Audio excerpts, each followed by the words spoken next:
Everybody, what's going on? It's me, Captain Viles Base. We live action again. You already know what it is. But before I get started, first, I want to thank all of you, for giving me your best, regarding my grandmother passing away last month. I had to go out of town and, I had to do the whole funeral thing, with the family, everything. So it was very appreciative that all of you showed your care and concern.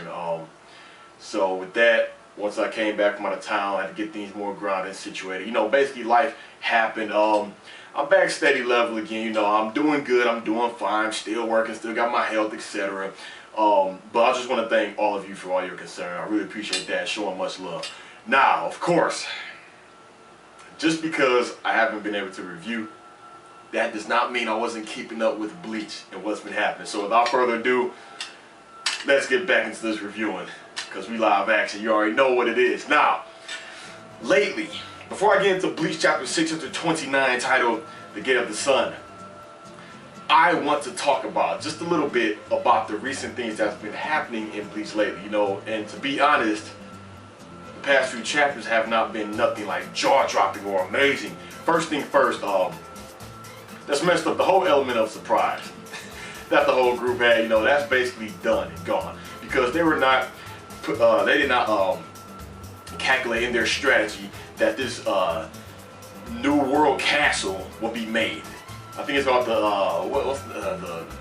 the War World or what, some weird German name for it. All right, and at that point I'm thinking like, okay, this guy he's making his own new country, a whole new world specifically for the Quincy. And speaking of Juhai, that look, it's like he has that black gunk, that energy mask over just his eyes, like the top part, the stuff right here at the bridge, his nose with these eyes. And to be honest, that design, it wasn't really impressive. When you think of Kubo and his art style and character design, you think of good things. You really do. So when I was expecting, when Juhai was absorbing the Spirit King, Soul King, his father, I'm thinking like, oh man, he's gonna look just, if not crazy, he's gonna look real good. He's gonna like a good design. I mean, it's just gonna be very, very unique and creative. But we just see this motivated with black energy sludge just everywhere, just consuming the area. Just these weird eyes, it just looked very bland and bland.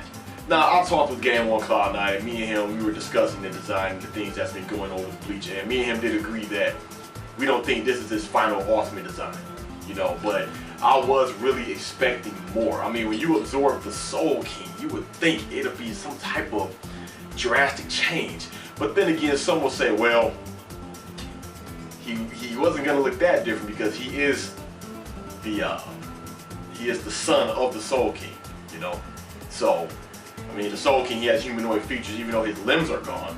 He still has 2 eyes, a nose, a mouth, hair, just like Juhai. 5 fingers, 5 toes, I mean 10 toes, 10 fingers, what I'm saying? 2 legs, 2 arms, so maybe the characteristics wouldn't be that different, but even still, I was expecting something. I mean, but whatever. The whole Fullbringer thing with Ruka and Yuki. Now those two, I will say this, I like how Kubo did it with them. Basically, they are not even really part of the battle. They are like their escape route. They're gonna just sit back and have an escape plan. I mean, be the escape route for them to just get out of there. But see, that made perfect sense to me because how useful are they gonna be? Chad and Orihime, I'm still skeptical about them. I mean, come on now, Chad and Orihime, especially Chad. But when the Fullbringers, those two were told to sit back, I was like, good, thank God. Now, with Juhai now being the Soul King and the Soul Reapers having to make a decision based upon that, I mean, it makes me, okay, so now I'm thinking to myself like, okay, so are they gonna sit back and think, damn, we're at so well because we can't kill him now, because since he absorbed the Soul King, if we kill him, okay, is the whole, existence gonna just shatter? Since he's the linchpin of all of the things that exist, the human world, Hueco Mundo, Soul Society, everything. And then you got to the point, then you got to think like, well, I don't know. Are they going to try to do what they did to the previous Soul King? You know, are they going to get rid of his limbs? Are they going to encase him in a barrier? I mean, then it makes you wonder about the Soul King. There's so many more things that needs to be answered. The origins of the Soul King, who cut off his limbs, why, which exact Soul Reapers put him in that shielded casing. Just so many things. Now, we're on to this chapter. This chapter right here, to be honest, was a lot better than the past few chapters, right? One thing I will give the past chapters, yes, it seemed like the story was progressing, but it's just, I don't know, man, it just wasn't really doing it for me like how it usually does. So, but this chapter, I really liked it, you know. Yes, the things were progressing, but the matchup.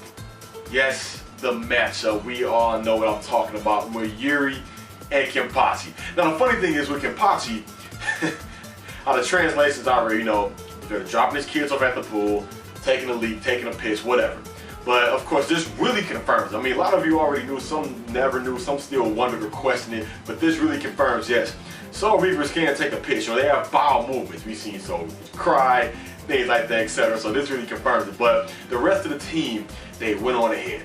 You know, you've seen Urahara, you've seen Shumsui, you've seen the Visors, all the Ichigo and friends, you know, but they noticed Kenpachi was not there. Kenpachi was not there, you know. And of course, before all that, they realized they seen the big castle with the Silverhand at the top, you know, and all the elite guards, including Hashwalth and Uryu, kneeling down in front of Juha, and they were celebrating a whole new world, the country that's going to be made for the Quincy and everything, the whole new world order castle that's been made. And I'm thinking to myself, okay, that's a big ass castle. Now, it was mentioned, you know, in the previous chapters that it was shown, really made, not really made, but it was sort of them saying like, look, this is where we are. Been like an intimidation thing / look, we're sitting up high, you gotta make your way to us. What you gonna do? Come at us. But this castle, how many Quincy's are left? Because I don't know how many floors this castle has, how many rooms, but I was just sitting here thinking about it like, is this castle actually necessary? Or is it for appearance sake? But I guess he's gonna start to make he's gonna just populate the whole new area. I mean, it's crazy, them floating cities, how he just connected the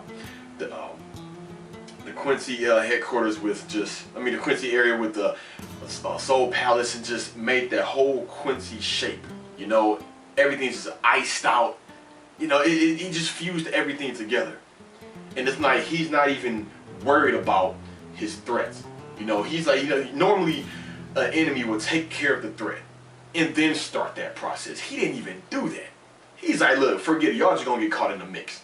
Y'all gonna have to deal with me while I'm handling my plans. That's what Juha basically did. I'm thinking like, man, he is not playing. But now that he's officially absorbed the Soul King, he just seems very broken, OP, hacked. Just seems like, does he even have to really use his other powers? Does he even need to tap into Old Miyama's Bunkai? Does he still have Old Miyama Bunkai? Did he throw that medallion anywhere? I mean, if my eyes were open and I just absorbed my father, I wouldn't even be pressed by using no freaking Quincy arrows or no blue vein and blue artery, you know, and Old Miyama's Bunkai. You know, I just absorbed my father, aka the god of Bleach, you know, but whatever. So, amongst the group all together, you know, we see that they realized Kenpachi was not there. And of course, that was one thing that I knew that they were going to realize, because Kenpachi, he's still a very key asset for them. And I notice he doesn't have the bandages around him, you know, around his face. So I'm guessing he's doing a lot better now. He's more healed than what he was after he took that beating. But he was gone taking a leak. And Mayuri, he purposely stayed behind and went to hide because he wanted them to go ahead. He wanted to search, explore, do research, collect data, do anything that he wants to do. You know, he's not really known to be a team player anyway, so it made sense for Mayuri to do that. But to see that he got stuck with Kenpachi was classic. And they start to bicker because Kenpachi was like, it's a good thing we're not with the rest of the group, because now we can just slash our heart's content. Don't have to worry about, you know, friendly fire and extra collateral damage, you know. And Mayuri agreed. But you know, they took little shots at each other and got the argument. But Mayuri's face when he seen Kenpachi, man, that was priceless. And we see Hinataro. Hinataro is stuck with him as well because apparently he went to the bathroom the same time as Kenpachi. And he was just saying like, this is bad luck. So you have Yumachika, Ikaku, Hinataro, Kenpachi, Nanao, and Mayuri. All of them. So it's, damn. But you know what? I wonder if those two are going to stay together or Mayuri and Kenpachi are like, well, we're away from the group. Peace out. I'm going to go this way, you go that way. Or they just going to stick together, but whatever. Either way, that's a deadly combination. But I was never crazy about Mayuri's designs, but you just have to love it when Mayuri is on camera, get ready to fight. I mean, you just have to love it because he doesn't just blindly go into battle. He just, you all know how Mayuri is. His fights are enjoyable. Every single fight Mayuri has ever had in Bleach, I loved it. I really did. Even from with the fillers to the canon. You know, I like the same thing with Kenpachi. But anyway, so it switches to Ichigo and friends. And the more I see Chad, the more I just shake my head and think this is basically a wasted character. Even if Chad does so, even if Kubo has Chad redeem himself by pairing up with somebody, you know, or activating some new ability, or getting one good punch, or right hit a hook, or a knee, or a roundhouse kick, whatever he does, it'll be cool, but can it really make up for his lack of screen time or page time throughout the whole series? Bleach has been out for years and years and years and years, and even if Kubo does have him do something significant, it still kind of doesn't justify it. Like, you wait to the end of the arc, the last arc, basically the end of the arc, to have him do something good. I mean, the last big thing he did to me was in the Rancor arc, you know? And matter of fact, where is that a Rancor? The previous Spider he fought, the one with the orange afro? He's not dead. Where the hell is he? But hey, whatever. So many characters, so many questions still need to be answered and talked about. It's whatever. And the rest of the Fullbringers. Apparently, I think Kubo must have something extra in hand for them. You know, because Genjo, you know, Yumachika, just Jackie, just so whatever. I know, and we see how Ganju trained them, but yeah, we see Ganju amongst Ichigo and friends, but not the other Fullbringers that he trained. So yeah, that's how I feel about Chad. Sort of the same thing with Ganju. I don't see that happen. Or Hime. Her power has the potential, but her mindset, you know, she always has to, I guess in every manga, you know, not every manga, every shonen, you always have to have that one female who's just, whether played damsel in distress or just weak or don't really want to hurt anyone, who's just, she's just a healer support role type of character. But I like the fact that they did realize, you know, the element surprise has been gone, you know, so they might as well just keep just horsing it just straight towards the big castle. And that's crazy how the Quincy now have full control over the Reishi to where they can't even make a foothold. You know, like the Shinigami can't even make a foothold.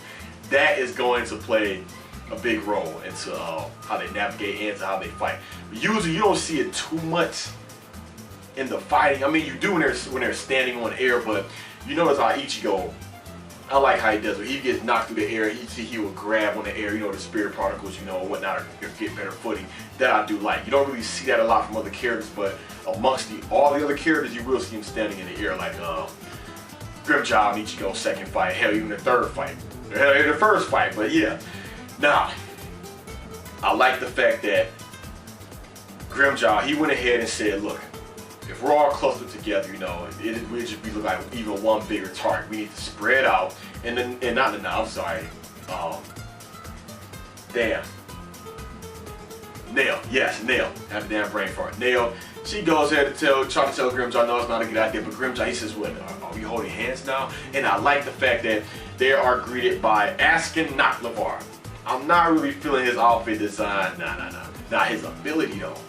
I wonder how this is going to play into the role of the upcoming battle, because he was sitting there thinking like, damn, just my luck. You know, I got Ichigo's group, like, damn, why couldn't I have been at the Goaty 13? But the fun part I love so much, you see Grimjaw, because Ichigo noticed someone's up ahead. Grimjaw, he's still running, because the rest of the crew, they're down below. Grimjaw's up or running on these platforms, and Nail's running on this platform, and you see there's one of the top structures. Grimjaw, he runs, this motivator leaps Asuka knocked LeVar is just like, oh damn. You know, he sees something. Asuka knocked LeVar, his senses gets cut short. Grimmjow comes thrusting straight at him. And when you see the catastrophic damage, you know, you can tell he slashes or does I won't call it a technique, but I guess a slash. Of course, we're not no Zanpakuto, and you see the slash marks, the big catastrophic damage. You can clearly tell Grimmjow has gotten stronger, you know. And this matchup, will it be Asuka knocked LeVar versus Grimmjow? Yes and no. And the reason why I say that, we've seen in Bleach before, especially the first time the Quincy's invaded the Serite, was when you thought you had these perfect matchups.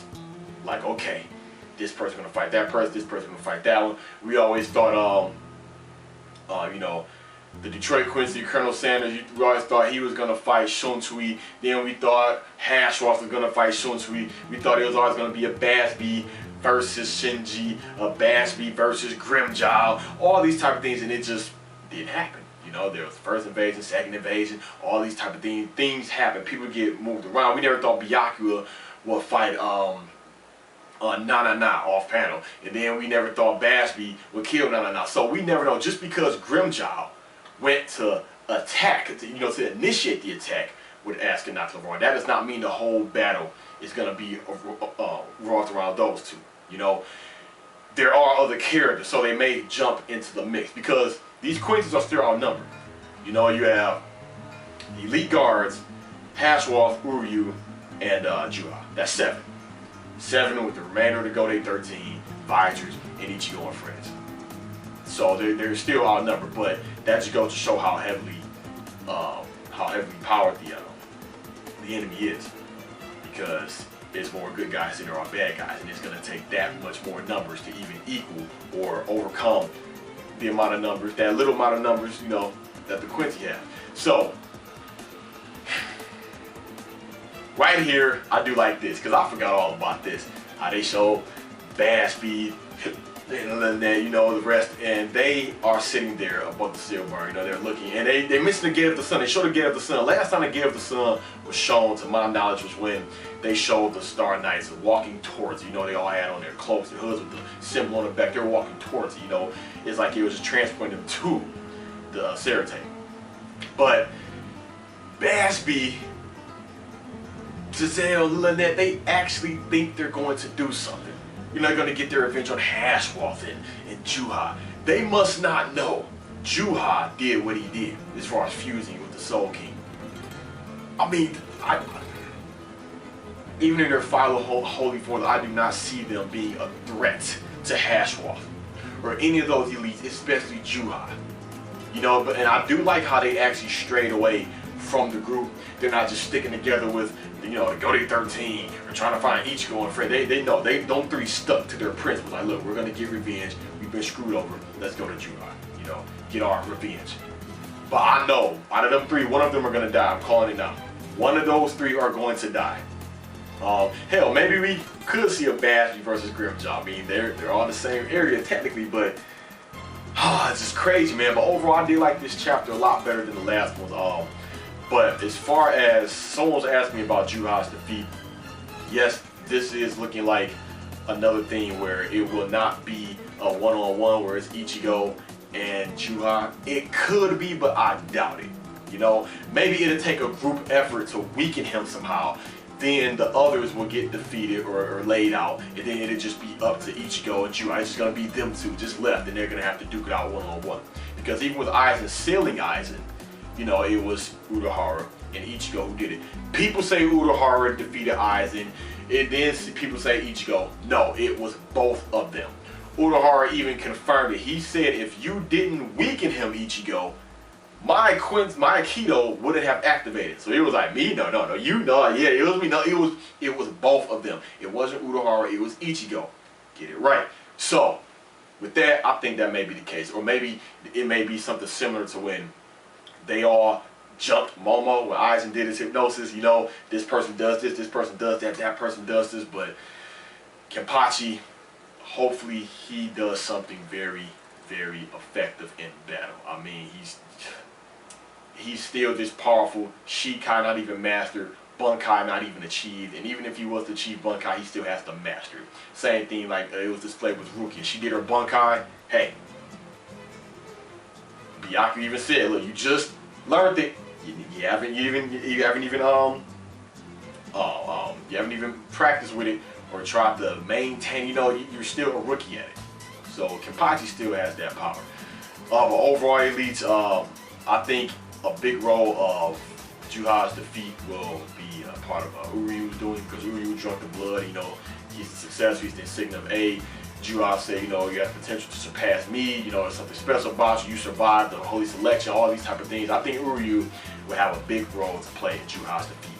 But other than that, elites, I like the chapter. Real good, a lot better than last week and a lot better than the week before that. And so on next week, who knows? I think it's going to be battles. Battles and battles next week. That's what I do hope, though. I hope it goes to Grimmjow and Ascanac LeBron. I do hope that, but if not, maybe go to Ichigo and someone else. I just can't wait to see Hashroth duke it out with someone. Things are really getting crazy in Bleach, but hey, who knows how long left? Who knows how much longer Bleach has left? But yeah, give me your thoughts, comments, and concerns. It's good to be back, elites. I will see you all next week for Bleach chapter 630. It's me, Captain Vaz Race, signing out.